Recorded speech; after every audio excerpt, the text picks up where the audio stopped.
ப்ளவுஸில் இடுப்பு மடித்து அடிக்கிறதுக்காக எப்போதும் 2 இன்ச்சு நம்ம விட்டுருவோம். ஆனால் சில கஸ்டமர் நம்மள்ட்ட 80 பாயிண்ட் ப்ளவுஸ் எடுத்து வந்து கொடுத்து தைக்க சொல்லிடுவாங்க. வேறு வழியே இல்லை.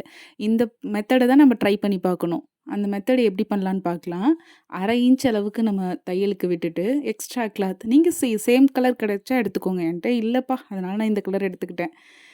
ஸோ அதே 1/2 இன்ச்சில் வச்சு எடுத்துக்கோங்க. அதாவது நான் இந்த கிளாத்தையுமே ஜாயின் தான் போட்டிருக்கேன். ஜாயின் போட்டது மேலே இருக்கணும். நல்ல பக்கம் கிளாத்தோட நல்ல பக்கமும் சேமாக இருக்கிற மாதிரி எடுத்துகிட்டு அந்த 1/2 இன்ச்சில் ஒரு தையல் போட்டு எடுத்துக்கலாம்.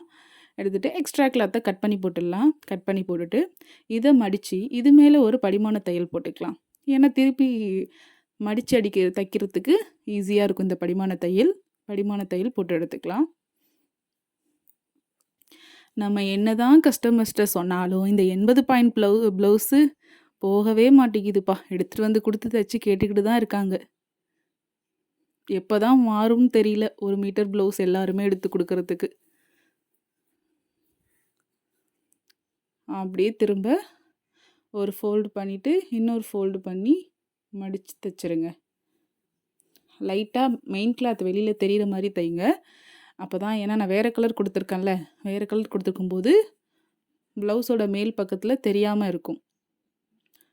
மடித்து ஒரு தையல் போட்டுக்கலாம். ப்ளீஸ் என்னோட சேனலை சப்ஸ்கிரைப் பண்ணிவிட்டு லைக் பண்ணுங்கள்.